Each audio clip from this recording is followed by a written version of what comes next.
제가 우연히 아는 분의 SNS에 실린 글을 읽다가 재미난 글이 있어서 먼저 잠깐 소개하고 시작하고자 합니다. 제목은요, 여자들이 얄미워하는 여자입니다. 공감을 하실지 모르겠어요. 10대 한번 여기 보세요. 10대는 얼굴도 예쁜데 공부도 잘하는 여자. 얼굴만 이쁜 게 아니라 공부도 잘하니까 사람들의 질투의 대상이 되겠죠. 20대 성형수술을 했는데 티 안 나고 자연 미인처럼 예쁜 여자입니다. 30대 결혼하기 전에 실컷 놀았는데 시집가서 떵떵거리며 잘 사는 여자. 40대 밤낮 쇼핑하고 노는데 자식이 대학도 잘 들어가는 여자. 50대 우리 김준희 이사님 포함됩니다. 아무리 먹어도 살 안 찌는 여자. 우리 김준희 이사님이네요. 네. 60대 타고난 건강에 돈까지 많은 여자. 70대 자녀들이 효도하고 게다가 남편까지 멀쩡한 여자. 80대 아직도 정정하게 살아있는 여자. 네. 이 글을 읽으면서 참 재밌다라는 생각을 했는데요.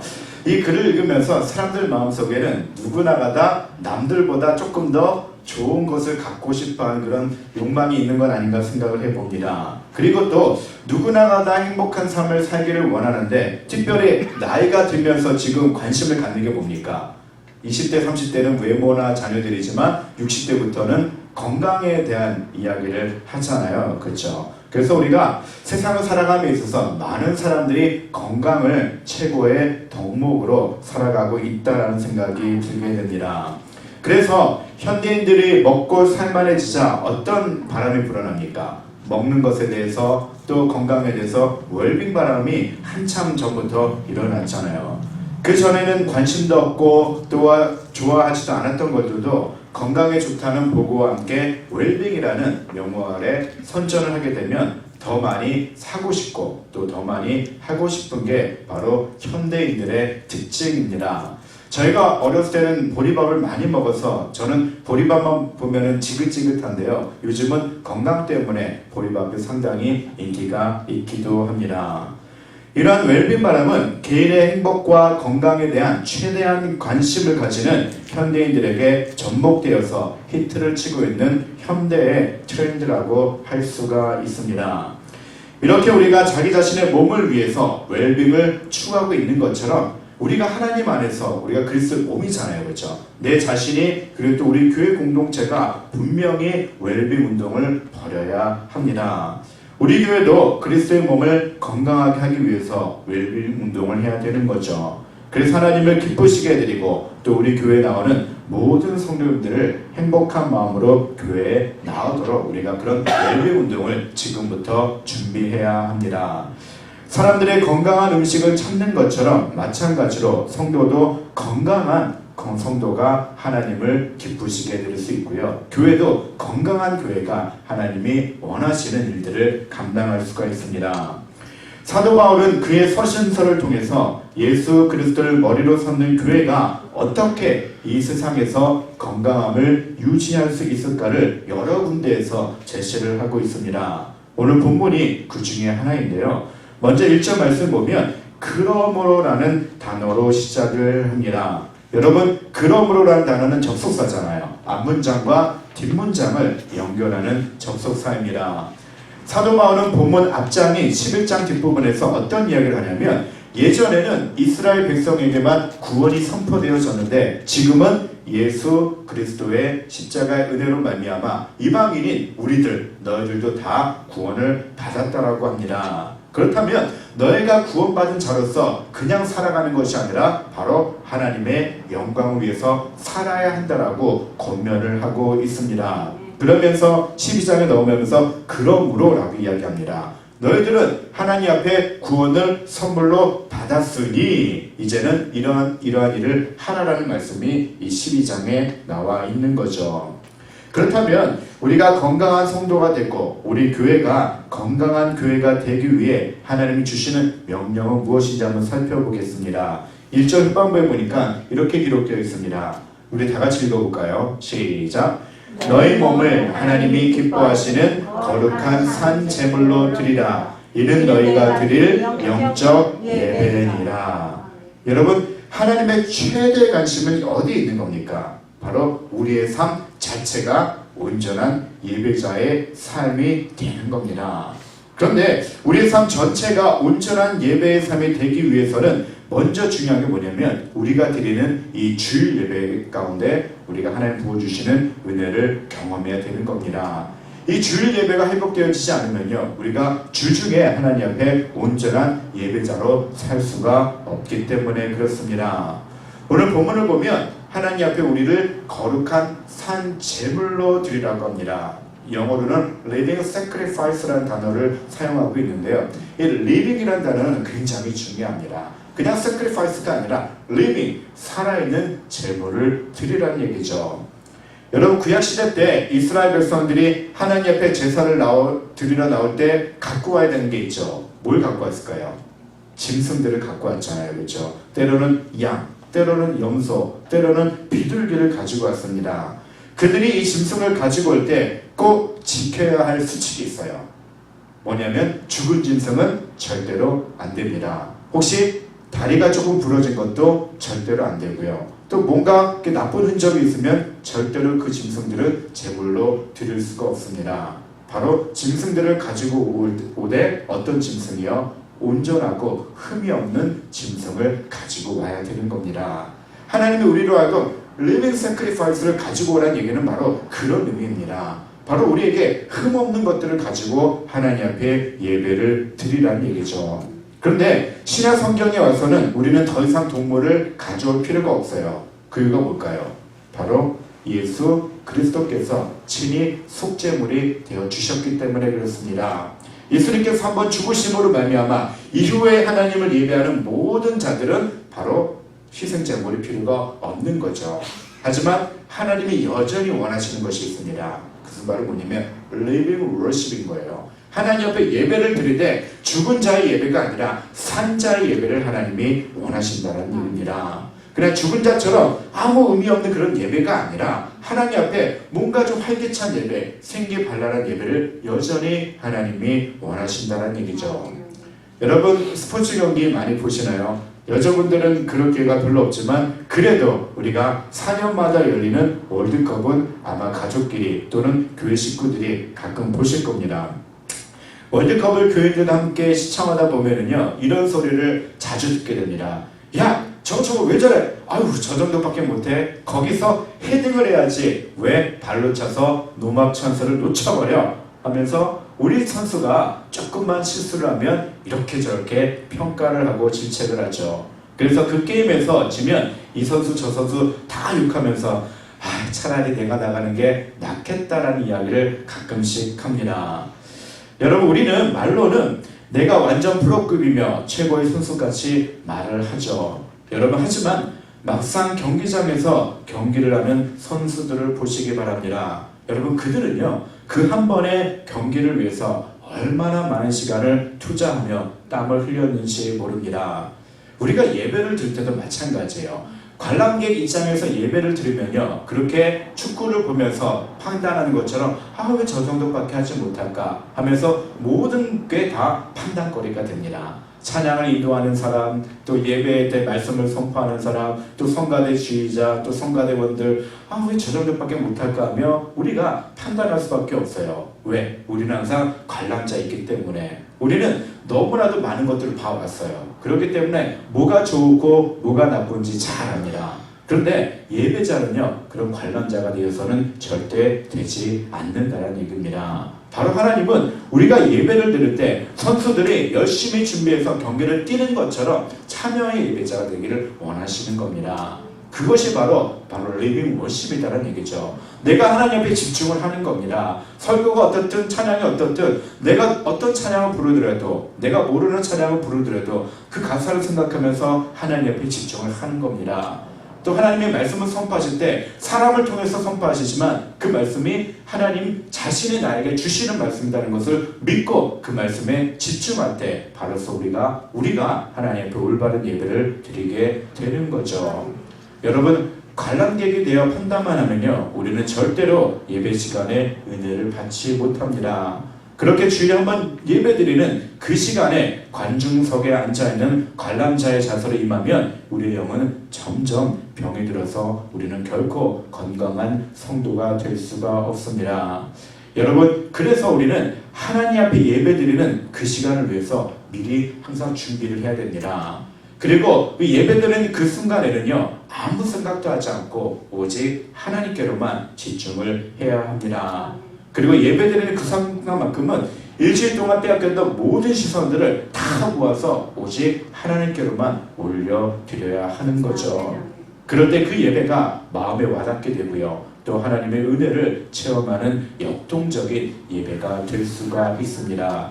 예배 가운데 우리가 영양제를 충분히 섭취하지 않으면요, 일주일 동안 우리는 실패하는 삶을 살 수밖에 없습니다. 그래서 어떤 분이 우리가 드리는 예배를 영적인 종합 바이타민이라고 이야기합니다. 그 이유는 뭐냐면, 예배는 용광로와 같이 모든 것을 녹이는 기도가 있다라고 합니다. 그리고 우리의 모난 부분과 못된 자아를 도려내는 좌우의 날선검과 같은 말씀이 있다고 합니다. 또 우리 심령을 흥분시키고 뛰놀게 하는 찬송이 있고요, 또 영원히 함께할 성도들과의 교제가 있기 때문입니다. 그렇기 때문에 예배는 목숨을 걸고서라도 잘 드려야 하는 거죠.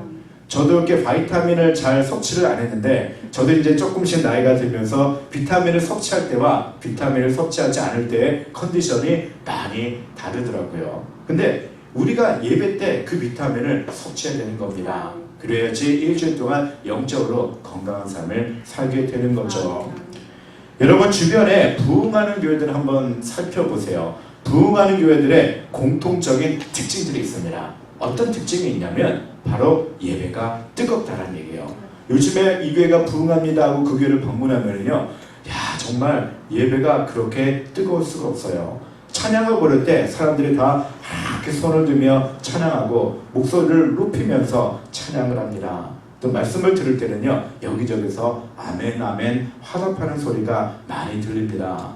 하시면서 기도할 때요, 성도들이 정말 뜨겁게 기도를 합니다. 여러분, 이렇게 영적으로 강력한 성도는요, 바로 강력한 예배자입니다. 또 영적으로 건강한 교회는요, 예배가 뜨거운 교회인 것입니다. 그렇게 강력한 예배자들이 많이 모이는 교회가 바로 부흥하는 교회가 될 수밖에 없죠. 왜냐하면 그 예배 가운데 하나님이 기뻐하시니까 하나님이 그들의 기도를 더 잘 들어주신 겁니다. 그래서 하나님 앞에 예배 한번 잘 드리면 하나님께서 우리가 원하는 것들을 다 채워주세요. 솔로몬의 경우가 그렇잖아요. 솔로몬이 왕이 되자마자 했던 게 뭡니까? 몇 번의 번제를 드리죠? 1000번의 번제를 드리잖아요. 그렇게 예배 한번 잘 드렸더니 하나님이 어떻게 합니까? 너가 원하는 것들을 다 주겠다라고 약속하시잖아요. 그것이 신앙생활을 잘하는 비결입니다. 우리가 하나님 앞에 최선의 예배를 잘 드린 다음에 하나님 앞에 기도하면 하나님께서 그 기도에 분명히 응답해 주실 줄 믿습니다. 여러분, 그렇다면 너의 몸을 하나님이 기뻐하시는 거룩한 산 제물로 드리라는 말씀은 단순히 주일 예배 시간만 하나님께 집중하는 것을 넘어서는 겁니다. 바로 우리의 삶 자체가 예배자의 삶이 되어야 함을 말씀하고 있는데요. 그렇다면 우리가 어떻게 우리의 삶을 거룩한 산 제물로 드릴 수 있을까요? 우리가 여기서 한번 고민을 해봐야 됩니다. 일주일 동안 우리가 하나님 앞에 거룩한 산 제물로 살아야 되는데 어떻게 하는 게 그렇게 거룩한 산 제물이 될 수 있을까요? 그것은 뭐냐면 우리에게 주어진 시간들, 우리에게 주어진 물질들, 또 우리에게 주어진 하나님이 주신 재능들을 하나님이 기뻐하시는 일에 조금씩 사용하는 겁니다. 하나님의 말씀을 묵상하고 하나님 앞에 기도함으로 하루를 먼저 시작하는 겁니다. 그래야지만이 그 기도 가운데 하나님의 음성을 듣게 되죠. 하나님, 오늘도 직장에 나가야 되고요, 아이들도 키워야 되고요, 사람들도 만나야 되고 이런 일들을 해야 되는데 하나님, 내가 그 일을 어떻게 할 수 있을까요? 라고 질문을 해보는 겁니다. 그리고 하나님 주시는 음성을 마음에 품고, 그래서 그렇게 시작할 때 우리가 그 시간이 거룩한 시간이 되기 시작하는 거죠. 또 직장에서든 가정에서든 만나는 사람들을 축복해 드리는 겁니다. 세상의 문화는 어떻습니까? 남을 헐뜯고 남을 어떻게 끌어내려야지만 내가 이기는 것처럼 생각하잖아요. 그래서 세상에 나가면 많은 사람들이 상처를 받고 살아갑니다. 그래서 지적이 가기가 싫은 거예요. 그래서 어디도 모임을 가기도 싫은 겁니다. 모임을 갔다가 툭툭 얘기하다 보면 상대방의 신경을 건드리는 말을 툭툭툭 하게 되잖아요. 그래서 많은 사람들이 어디 나가기를 꺼려하는 경우도 참 많이 있습니다. 그런데 우리는 그런 자리에서 바로 다른 사람들을 격려해드리고 축복해드림으로 말미암아 우리가 거룩한 시간을 보낼 수 있는 겁니다. 또 뭔가 도움이 필요한 사람들에게는요, 우리가 할 수 있는 최대한의 도움을 주면서 하나님의 사랑을 실천하는 것이 바로 거룩한 삶이 되는 거죠. 여러분, 자녀들 양육할 때도 마찬가지입니다. 사랑하는 자녀들이 그리스도 안에서 건강하게 자랄 수 있도록 말씀도 낭독해 주는 겁니다. 또 자녀들을 위해서 우리 가장이신 남자분들이 또 때로는 어머니가 같이 가장이 될 수가 있고요. 매일 아이들을 위해서 축복 기도해 주는 것도 저는 참 의미가 있다라고 생각이 듭니다. 그냥 너 공부 열심히 해라, 뭐 해라 하며 용돈만 잔뜩 주는 게 그 아이를 잘 가르쳐 주는 것이 아니라 그 아이가 정말로 세상에 나가서 그리스도의 사랑으로 잘 이겨낼 수 있도록 매일 축복 기도해주고 또 말씀대로 살아가는 모습을 보여주는 것, 그것이 바로 우리가 거룩한 산 제물이 되어지는 겁니다. 우리가 한 달에 버는 수입은 일정하죠, 그렇죠? 뭐 많게는 뭐 몇만 불을 버는 사람들도 있지만, 하지만 그 수입도 우리가 어떻게 사용하느냐에 따라서 의미가 달라집니다. 내게 지금 비록 한 달에 들어오는 수입이 1,000불, 2,000불, 3,000불 그렇게 제한적인 돈이 들어오더라도 우리가 그것을 가지고 어떻게 사용하느냐에 따라서 그 물질이 거룩해지기도 하고요. 그냥 물질이 되기도 하는 겁니다. 결국 우리의 삶을 거룩한 산제물로 드린다는 것은 뭐냐면 그동안 우리가 습관적으로 흘려보냈던 시간들, 또 별 의미 없이 사용했던 물질과 재능들에 대해서 특별한 의미를 부여하기 시작을 하는 겁니다. 그래서 하나님이 기뻐하시는 거룩한 곳에 되어지도록 내 시간과 내 물질과 또 내 은사들을 사용할 때 비로소 그것이 거룩한 산제물이 될 수 있음을 여러분 믿으시길 바랍니다. 하나님은요, 일하는 사람을 찾는 것이 아니라 먼저는 신령과 진정으로 예배드리는 사람을 먼저 찾으십니다. 예배를 통해 하나님이 공급하시는 샘을 여러분 꼭 얻으시기 바랍니다. 그래서 그 힘을 가지고 세상에 나가서 여러분 주변의 사람들이 부러워할 만큼 여러분에게 주어진 시간, 물질, 재능들의 거룩한 의미를 부여함으로 하나님 보시기에 건강한 삶을 사시기를 주님의 이름으로 축원해 드립니다. 두 번째로 우리가 웰빙 성도 그리고 웰빙 교회를 만들어 가기 위해서는요, 2절 말씀을 토대로 보면 이 세대를 본받지 말고 하나님의 뜻을 분별할 수 있는 능력이 필요합니다. 여러분, 요즘 들어서 좀 한국 교회가 좀 많이 시끄러워요, 그렇죠? 세습 문제 때문에 시끄럽기도 하고, 또 얼마 전에는 서울 모 지역에서 열린 정치 집회 시간에 헌금을 요청하는 일로 인해서 방송 매체에서 시끄러웠던 사건도 있습니다. 또 교회 예배당이 뭐 시내에 속한 예배당이라서 그 건물을 부숴야 된다 어쩐다 참 많은 이야기들이 오고 가고 있습니다. 그래서 그리스도의 몸된 교회가 점점 교회됨의 본질을 잃어버리고 타락해가고 있다는 말을 자주 듣게 되죠. 우리는 여기 있어서 잘 알지 못하지만요, 이렇게 불신자들 모임에 가끔씩 가다 보면 교회를 안 다니는 게 좋겠다는 이야기를 사실 너무나도 많이 합니다. 교회 가면 오히려 더 상처받는다고 이야기를 하고요, 교회 다니는 사람들이 오히려 더 악하다는 이야기를 참 많이 합니다. 여러분, 교회가 그렇게 타락해가는 이유는 여러 가지가 있겠지만 그 밑바탕에는 무엇가 숨겨져 있냐면 바로 세상과 적당히 타협하는 데 문제가 있는 겁니다. 여러분, 타협만큼 위험한 타락의 요소는 분명히 없습니다. 오늘 본문에서 나오는 이 세상을 본받는다는 말이 바로 타협을 한다는 이야기예요. 크리스찬들은 하나님께서 구별되게 살기 위해서 구별해 주셨는데 그들이 세상에 살면서 점점 그 세상의 사람들과 점점 타협하며 살아가기 때문에 그들이 세상을 본받는 삶을 살게 되는 거죠. 타협은 자기 스스로를 합리화시키며 어떤 결정을 스스로 내리게 만듭니다. 그리고 처음에는 조금씩 타협하는 게 마음에 불안감이 생깁니다. 내가 이래도 되나라는 생각이 들죠. 하지만 그 타협이 계속 반복되면 나중에는 그것이 옳은 행동처럼 여겨지기도 합니다. 여러분, 설마가 사람 잡는다라는 말이 있죠. 근데 정말 설마가 사람을 잡는 경우가 굉장히 많이 있습니다. 설마 이 정도 가지고 어떻게 되겠어라고 생각하면은요, 어느새 나는 영적으로 병들어 있는 신세가 되어버립니다.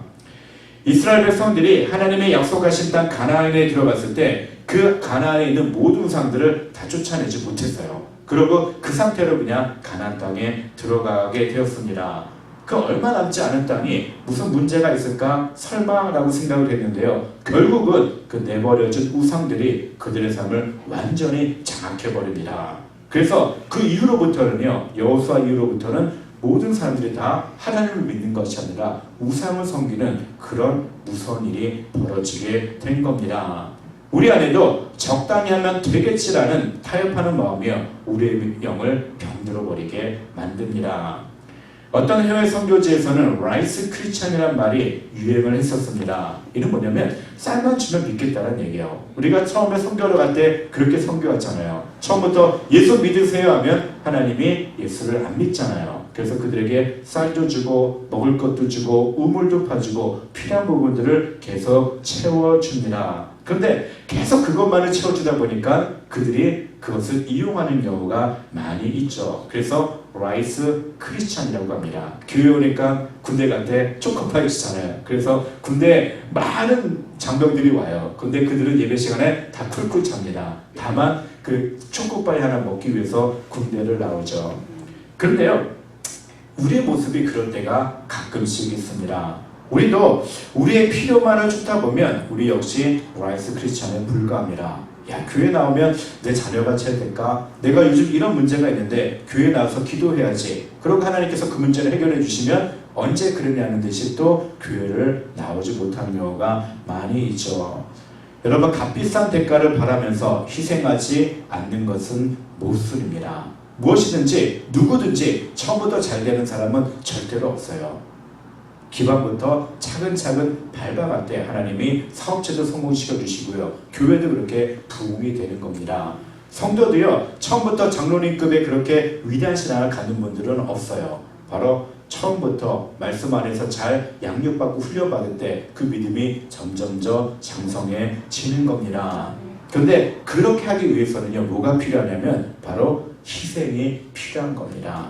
내가 하고 싶은 것들을 조금씩 내려놓는 희생이 필요한 거죠. 여러분, 하나님이 내 마음에 들어와서 우리가 분별력을 갖기 위해서는 그런 자세가 필요하다는 얘기입니다. 여러분, 하나님의 선하신 뜻이 무엇인지 분별할 수 있게 하는 그 능력은 말씀밖에 없습니다. 그래서 우리가 말씀 교육부터 천천히 잘 받아야지만이 우리가 하나님의 선하신 뜻이 무엇인지 분명히 깨닫게 되죠. 여러분, 바닷물은 짜잖아요. 바닷물의 소금 함량이 대충 어느 정도인지 아십니까? 몇 %일까요? 바다 굉장히 넓은데 소금이 몇 % 그 안에 존재할까요? 알고 있는 말씀일 텐데요. 3.4, 3.4%밖에 안 된대요.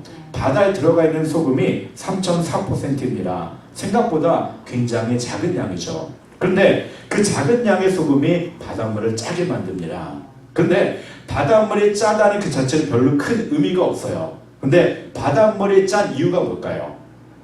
바다 안에 있는 생물들을 살리는 겁니다. 바다에 그 짠 맛이 없고 짠 균이 없으면요, 바다에 있는 모든 생물이 다 죽어버린다고 합니다. 우리가 바다에서 물고기를 잡아왔는데 그 물고기를 그냥 우리가 틀어놓은 수돗물 속에 넣으면 금방 죽어버리잖아요. 그래서 이 짠 기운이 3.4%의 소금이 바다 안에 있는 그 모든 생물들을 다 살리는 역할을 하고 있는 거죠. 그래서 예수님이 우리로 하여금 너희는 세상의 소금이다라고 말씀하고 있는 겁니다. 그 3%의 기독교인만 있어도요, 세상을 살릴 수 있는 능력이 우리에게 있다는 얘기입니다. 예수님은 우리가 그러한 삶을 살기를 원하세요. 그러기 위해서는 세상과 타협해서는 안 됩니다. 오히려 세상을 리드할 수 있는 능력이 우리에게 필요한 거죠. 소금에게 너 바다에 들어왔으니까 그 소금을 다 잊어버려라 하면 역할을 못 하잖아요. 하지만 그 3.4% 소금이 바다에 들어갔음에도 여전히 자기의 성분을 그대로 발휘하기 때문에 바다에 있는 생물을 살리는 것처럼 우리가 세상에 나갔을 때 그런 삶을 살 수 있어야 합니다.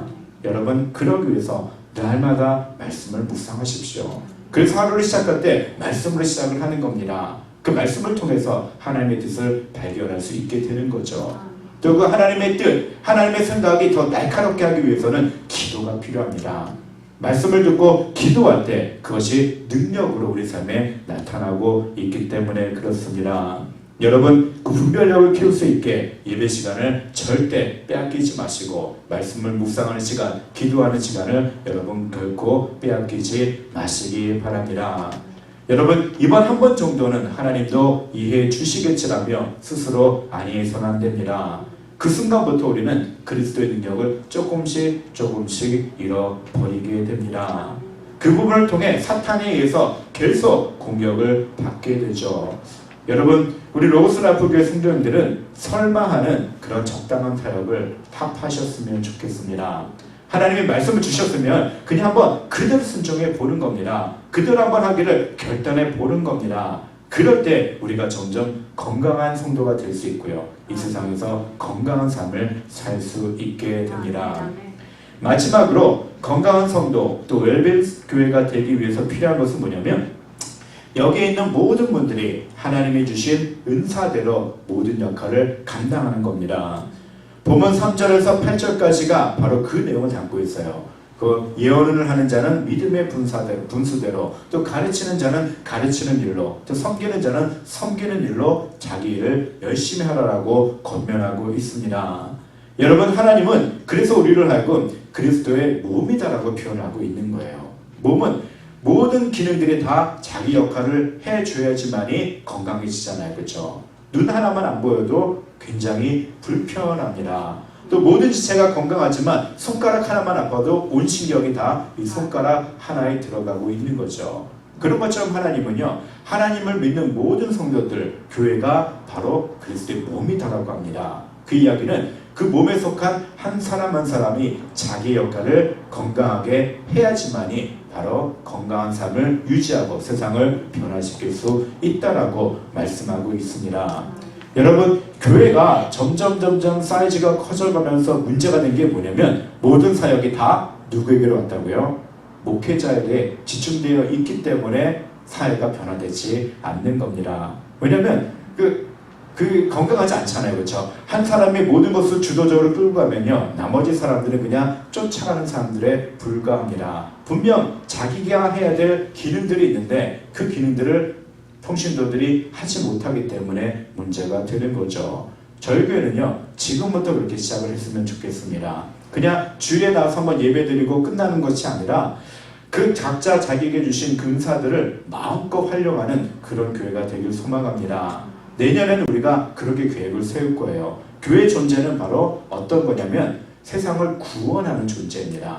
하나님은 그것을요, 선교라고 말씀해 주셨어요. 지역사회를 섬기는 것도 선교고요, 열방에 나가서 죽은 영혼들을 살리는 것도 선교입니다.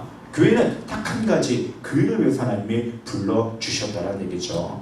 근데 그 일은요, 어떤 한 사람에 의해서 되어지는 게 아니에요. 교회에 속한 모든 사람들이 자기가 맡은 일, 또 하나님께서 주신 재능들을 다 할 때 비로소 그 일을 감당할 수 있게 되는 겁니다. 여러분, 내년에는요, 우리가 그런 일을 감당할 때 최선을 다해서 섬겨주시기 바랍니다. 여러분들이 할 수 있을 최선을 다해서 영혼을 살리는 일에 그렇게 쓰임받으시기 바랍니다.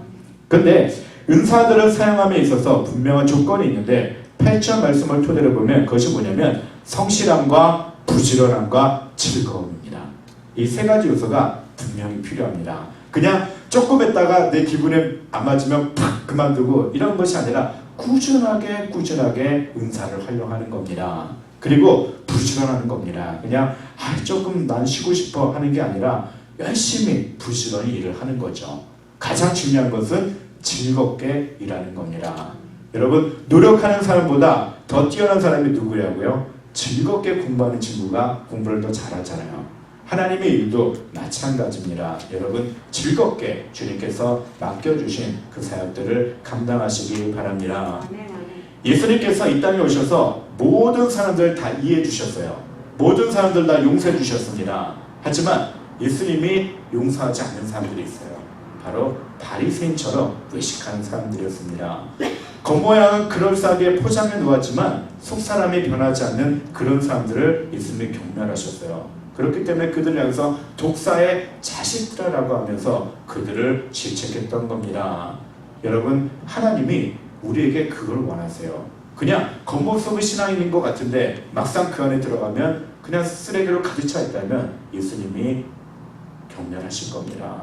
또 교회는 그럴싸하게 교회 이름이 있고 건물은 그럴싸하게 지어져 있는데 그 안에 살아있는 예배가 없고 그 안에 세상을 품지 않고 영혼을 살리는 일에 자신의 은사들을 사용하지 않는 그런 성도들이 모여있는 교회는 결코 건강한 교회라고 할 수가 없습니다. 비록 작더라도요, 그 안에 살아있는 예배가 있을 때 그 교회가 건강한 교회가 되는 거죠. 비록 작은 일이라도 지역사를 섬기고 열방을 향해서 선교 사명을 감당하는 교회가 바로 웰빙교회, 건강한 교회가 될 수 있는 겁니다. 여러분, 오늘 주신 말씀 생각하면서 결단의 시간을 가졌으면 좋겠습니다. 첫 번째는 하나님 앞에 살아있는 예배를 드리는 겁니다.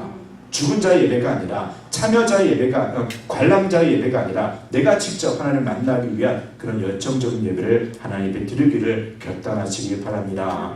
또 세상을 분별해야 될 텐데요. 말씀을 통해서 분별할 수 있는 능력을 달라고 말씀을 묵상하는 삶을 살겠다라고 결단하시기 바랍니다.